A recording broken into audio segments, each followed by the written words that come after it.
Hey guys, my name is Brooke, and the title of my lesson is Creating with Clay.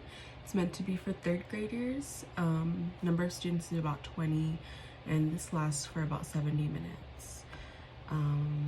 So the summary of children's development for social emotional at this stage, they should be able to pay more attention to friendships and teamwork per the CDC of 2021.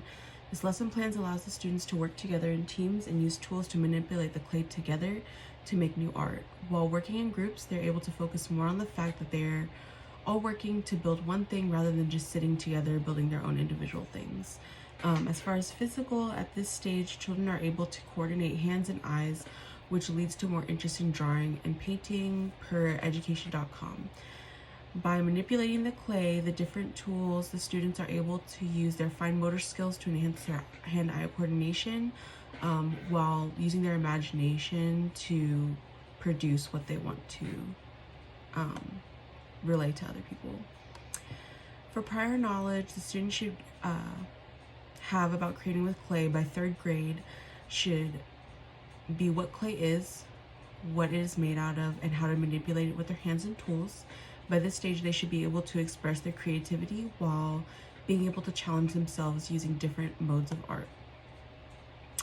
The TEKS taught in this previous grade, which is Art Grade 2, Knowledge and Skills, Creative Expression, the student communicates ideas through original artworks using a variety of media with appropriate skills.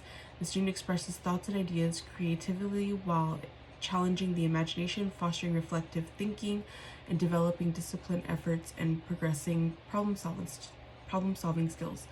The student is expected to identify and practice skills necessary for producing drawings, paintings, prints, construction, sculptures, including modeled forms using a variety of materials. So by this time, they should have already had some experience molding with clay, being able to express themselves through making physical objects and being able to explain what it is. The increase in rigor doesn't come from the increase in challenge of imagination, but from the different tools used to express their thoughts. And the TEKS that are going to be used in this lesson is Art Grade 3, Knowledge and Skills, Creative Expression. The student communicates ideas through original artworks using a variety of media with appropriate skills. The student expresses thoughts and ideas creatively while challenging the imagination, fostering reflective thinking, and developing disciplined efforts and progressive problem-solving skills. The student is expected to produce drawings, paintings, prints, sculptures, including modeled forms and other art forms such as ceramics, fiber art, constructions, mixed media, installation art, digital art and media, and photographic imagery using a variety of materials. The students should be able to express their creativity and imagination after creating a character based on an emotion and correctly use the clay and tools to create a body face with texture in different colors with 80% accuracy. Okay, getting into the materials, we're going to be using different colored clay or Play-Doh, sponges, water to get it that texture. Non-stick mats are going to help with the cleanup process, but also help their sculpture stay intact. Stuff as plastic knives, forks, spoons, and stamps are going to help them manipulate the clay to make what they want.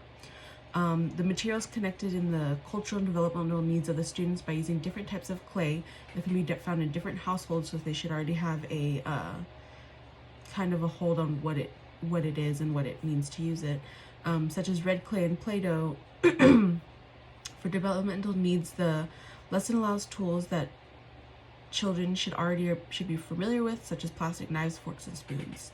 The materials consider various interests in students because they have a variety of tools and colors to pick from that may either interest them or they think would work best with the character that they decide to create. As far as differentiation, for a student that speaks a different language, I will have the instructions posted in the front of the classroom with a text but also pictures that are expected to help those with ELL, who are ELL, that are also able to partner with another student who can help them understand the instructions. So for a kid that comes to school with a cast on his arm, stamps will be provided for students who are only able to use one hand, and things like knives will help them make shapes and cuts easier, and they can create a flat character as dependent on having to roll with their two hands, but they can do it flat with the stamps and the tools. For limited attention span but is not diagnosed, different tools and clay will help students with short attention spans choose what they want to do and change often.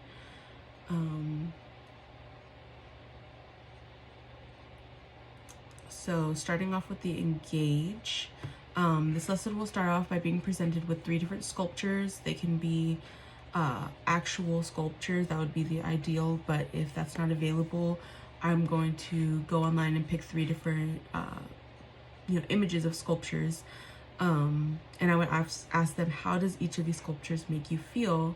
What is the creator feeling when they made it? And after about a 5-minute discussions about the sculptures, we will get into 3 groups representing sad, happy, and mad. They will use our dramatic play prop boxes that we have in the classroom, and each group will have about 10 minutes to come up with a character that represents that emotion and present it to the rest of the class. So this is just getting into kind of what the lesson is going to be about, get familiar with those emotions that different people are going to be using. So for the Explore, once we have cleaned up and put everything away from the Engage activity, I will have baskets containing the different clay, Play-Doh, tools, and spray bottles from water at each table. The students will be told to choose an emotion and create a character of their choice that represents that emotion. They will be reminded that they are taking over this activity, so they are using their own minds to create this character, right?